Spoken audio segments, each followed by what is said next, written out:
this video, I'd like to show you what I found out about the Rio Grande River Valley in southern New Mexico.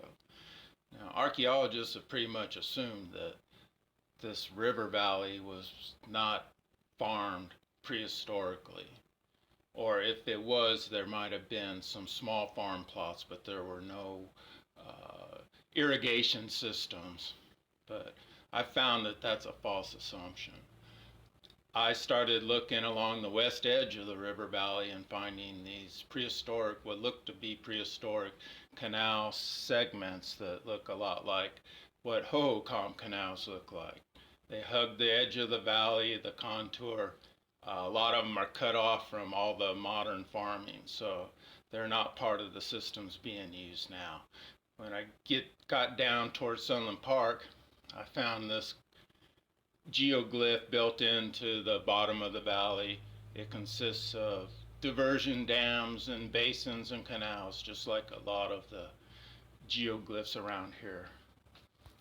Now, up by Las Cruces, right next to Interstate 10, I was following what I thought were some prehistoric canals coming off of the West Mesa, and they flowed right into this field plot here that appears to be in the shape of an owl. That's what I saw. My wife saw this guy rowing a boat, which I think is also there.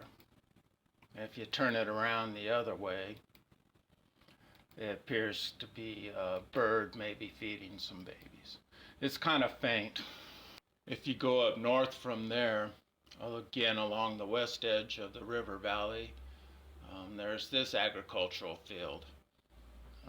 All these different colors are different colored soils that have been put down there. Some of the darker areas might be dug out a little deeper so that the vegetation grows thicker there. These are only visible when these fields are fallow and during certain times of the year. I saw this glyph as a bird facing to the right, but my wife pointed out that it looks kind of like a monkey lying down with his arm along the bottom. It kind of disappears in other satellite photos from other years, but you can see that other patterns start showing up in some adjacent fields. And then if you look at the overall shape of all these different fields and roads combined together, they again seem to form animal heads, people heads, birds, etc. I found these field glyphs not only all over the Mesilla Valley along the Rio Grande, but I've seen similar type features in Brazil and in Japan. And as I go through, you can see there's all these different patterns in the Rio Grande River Valley. Even La Mesa Lake, which I used to fish in with my granddad back in the 70s, appears to form a geoglyph. And you can see some of the patterning in the adjacent fields. And you'll notice that a lot of our field systems have some rounded and different strange shapes, and that these field type glyphs appear to fit within those patterns. So as you look at some more of these, it's subtle, you might not be able to see it, you might not believe it, but these patterns in these fields had to be created somehow, and they're too regular and they form too many glyphs to have been some sort of natural or accidental process. And here you can see that in the shape of this eagle's head, in the patterns in the fields as well as the patterns of the landscape use. After finding all these features, what I believe to be prehistoric canals and field glyph systems, I was just looking at the river itself and noticed how much it looked like a snake. A very regular pattern, not only to the channel inside the river, but to all the levee and the area inside the levee. And I started finding that this area contained glyphs also. So as you look at some of these, I'll remind you again that all these dark patches are places where the land has been dug out and the vegetation is growing thicker than in other areas. Some lighter areas might actually be built up, but all these panels inside the levee system are agricultural fields, and you can actually see the furrows are still there. Even the channel itself and the things we call sandbars appear to form glyphs, and sometimes actually line up with glyphs on the outside of the riverbank and become part of one. I know that sounds pretty ridiculous and impossible, but has anybody ever actually bored down through one of these sandbars and seen if this isn't some sort of very hard consolidated clay or even primitive concrete type features? The channel doesn't move, and I'll show that in a little bit. And these patterns just can't be accidental. They form too many animals like badgers, birds, people in boats, people being pulled along, even what appear to be beasts of burden and people riding on animals. There's just no way this is accidental. Down by Canutillo in Texas along the Rio Grande River, there was a great opportunity up to 2006 to study what may have been a whole prehistoric field system right here that was still intact. You can again see a bird glyph and some other faces and features in this plot of land. But of course now it's been developed and there's no opportunity to study it anymore. As I zoom in on these plots of land inside our river levee system, you can see that it's all furrowed.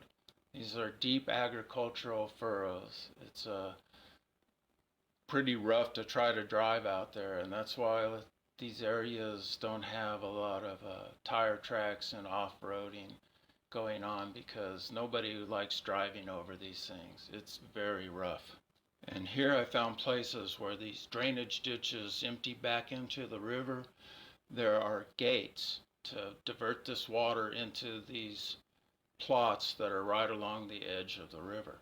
Now, if the Elephant Butte Irrigation District had built all this, there would have been no reason to put these ditches and fields here, because historically this land hasn't been owned by anybody except the irrigation district since the early 1900s.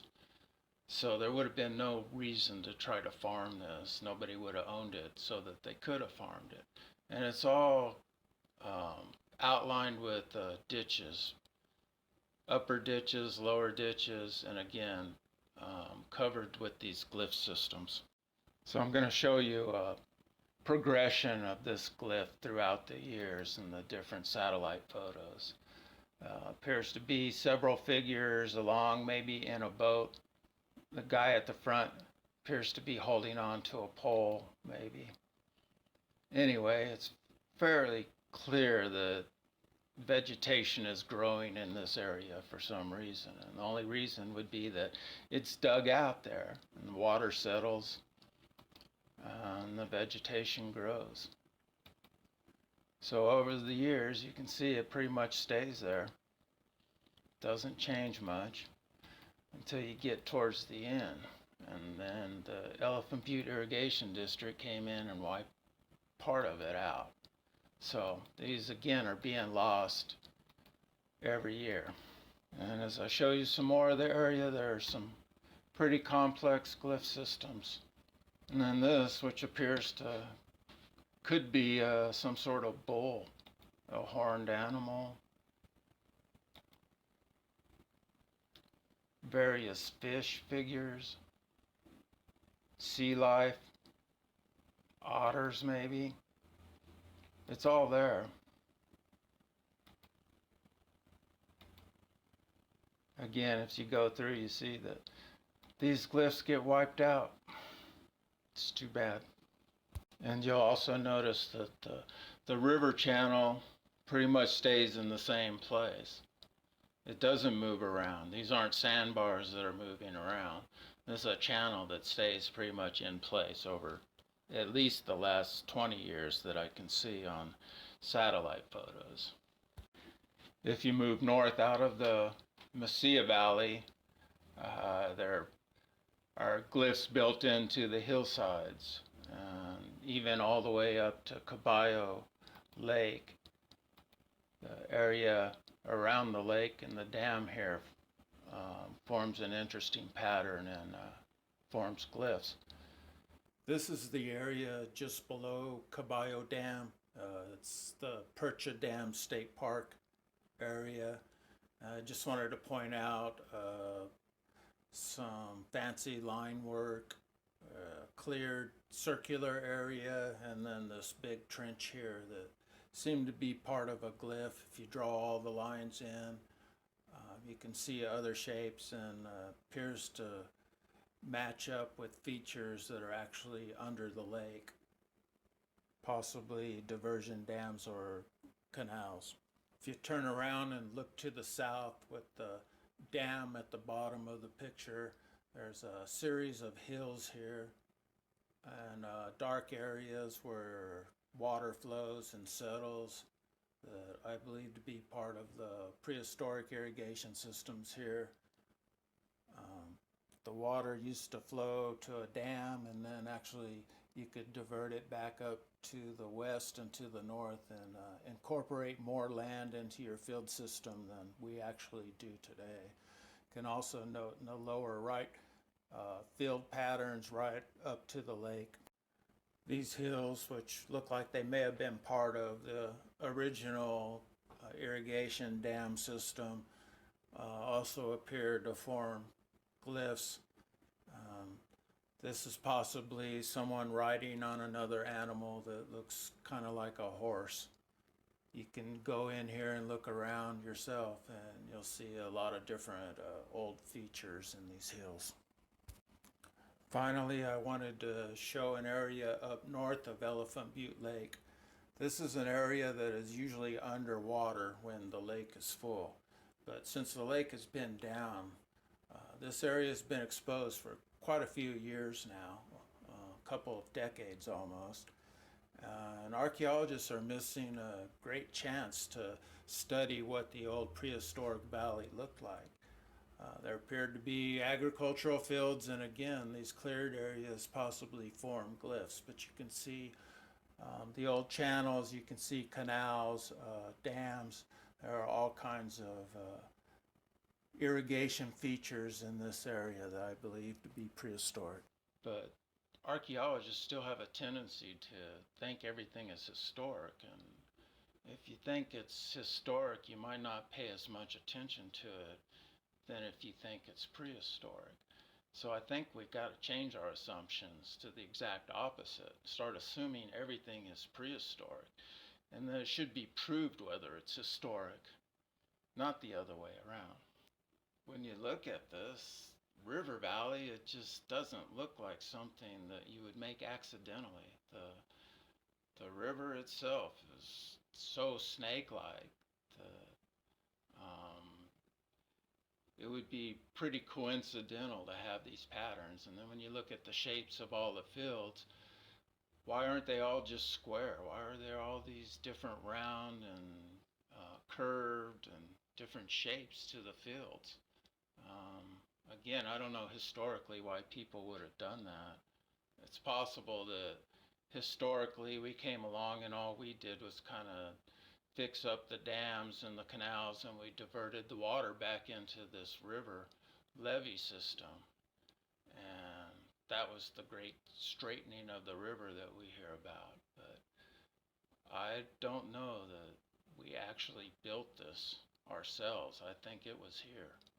There's no reason to have farmed inside the levee system. There's no reason for there to be these glyph patterns. There's no reason for the river to meander back and forth like that. Water wants to go straight down and cut. It doesn't naturally want to go back and forth in a zigzag pattern. So I think it's all been engineered prehistorically.